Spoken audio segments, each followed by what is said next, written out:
అత్యంత ప్రాధాన్యతతో కూడుకున్న ప్రాజెక్టులను పూర్తి చేయాలని ముఖ్యంగా తెలంగాణ రాష్ట్రానికి సంబంధించి కల్వకుర్తి ఎత్తిపోతలు కావచ్చు, భీమా, నెట్టంపాడు, కోయిల్ సాగర్, జూరాళ్ల ప్రాజెక్టుల యొక్క పూర్తి కావచ్చు, ఆర్డీఎస్ ప్రాజెక్టు యొక్క ప్రక్షాళన కావచ్చు, రాజీవ్ సాగర్, ఇందిరా సాగర్ కావచ్చు, ఈనాటికి అసంపూర్తిగా ఉన్న ఎస్ఎల్బీసీ టన్నెల్ కావచ్చు, ఈరోజు పేరు మార్చి, ఊరు మార్చి, అంచనాలు మార్చి 1,00,000 కోట్ల రూపాయలు కొల్లగొట్టిన కాళేశ్వరం, ఆనాడు ప్రాణహిత చెహెళ్ల పేరు మీద తుమ్మిడిహెట్టి దగ్గర ఆదిలాబాద్లో మొదలై రంగారెడ్డి జిల్లా వికారాబాద్, తాండూరు వరకు గోదావరి జలాలను తరలించడానికి ఆనాడు తీసుకున్న ప్రణాళికలు మీకు అందరికీ తెలుసు. ఇవే కాదు, చాలా ప్రాజెక్టులు, ఎస్ఆర్ఎస్పి కావచ్చు, మిడ్మానర్ కావచ్చు, శ్రీపాద ఎల్లంపల్లి కావచ్చు, దేవాదుల కావచ్చు, ఇలాంటి చాలా ప్రాజెక్టులని ఆనాడు తెలంగాణ రాష్ట్రం యొక్క ప్రయోజనాల కోసం జలయజ్ఞం ఆధ్వర్యంలో ఆ 10 సంవత్సరాలు ప్రణాళికలు రచించి చాలా ప్రాజెక్టులను వేగవంతంగా పూర్తి చేయడానికి ప్రయత్నం చేసింది. ఈనాడు మనం గుర్తు చేసుకోవాల్సిన పేదల యొక్క గుండె ధైర్యం పి. జనార్దన్ రెడ్డి. హైదరాబాదు నగరంలో ఉద్యోగ ఉపాధి అవకాశాల కోసం ఇతర జిల్లాలు, ఇతర రాష్ట్రాలు, ఇతర దేశాల నుంచి ఇక్కడికి అవకాశాలను వెతుక్కుంటూ వచ్చే ప్రజలు, వేగంగా విస్తరిస్తున్న నగరం, ప్రజల అవసరాల మేరకు మౌలిక వసతులు లేకపోవడం వల్ల ప్రధానంగా తాగునీటి సమస్య తీవ్రమైనప్పుడు మీరందరూ రిపోర్ట్ చేసిన జర్నలిస్టులే ఇక్కడ ఉన్నారు. ఎండాకాలం వస్తుందంటే సచివాలయం ముందు వేలాది మంది ఆడబిడ్డలతో కుండల ప్రదర్శనలు చేసి ఆనాటి ముఖ్యమంత్రి చంద్రబాబు నాయుడు గారి మీద ఒత్తిడి తీసుకొచ్చి విధిలేని పరిస్థితులు కల్పించి 99-2004 సంవత్సరంలో ప్రధాన ప్రతిపక్ష నాయకుడుగా, సిఎల్పి నాయకుడుగా పీజేఆర్ గారు అసెంబ్లీలో అల్పెరగని పోరాటం చేసి నాగార్జున సాగర్ నుంచి కృష్ణానది జలాలను హైదరాబాద్ నగర ప్రజల యొక్క దాహార్తిని తీర్చడానికి పి. జనార్దన్ రెడ్డి గారు ఎనలేని కృషి చేసి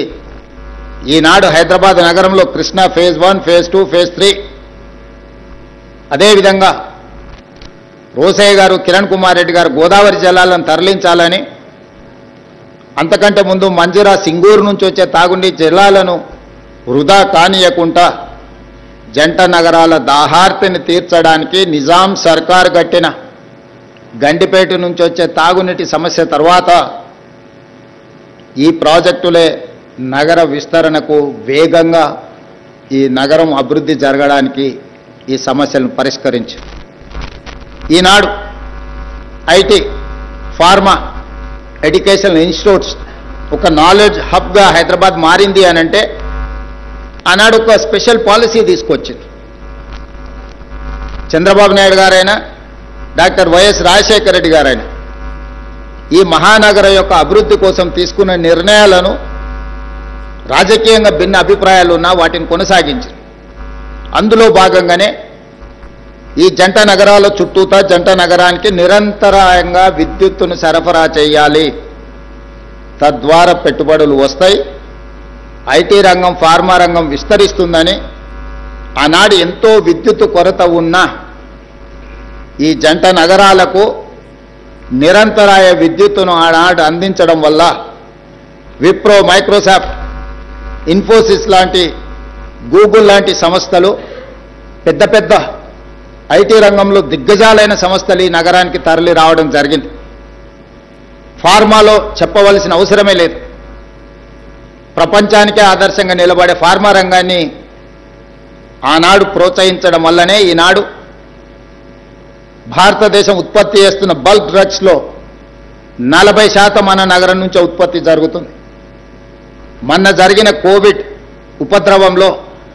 4 కోవిడ్ వ్యాక్సిన్స్ వస్తే 3 కోవిడ్ వ్యాక్సిన్స్ మన నగరం నుంచే ఉత్పత్తి చేయడం జరిగింది. నిన్నగాక మన ఎలిలిలి అని ప్రపంచ దిగ్గజ సంస్థ $1 బిలియన్ ఇన్వెస్ట్మెంట్ చేసి ప్రపంచానికి మొత్తం వాళ్ళు సరఫరా చేసే మందులను ఇక్కడనే ఉత్పత్తి చేసి ఇక్కడి నుంచే ప్రపంచానికి అందిస్తామని చెప్పి ఈరోజు మొదటి విడతగా $1 బిలియన్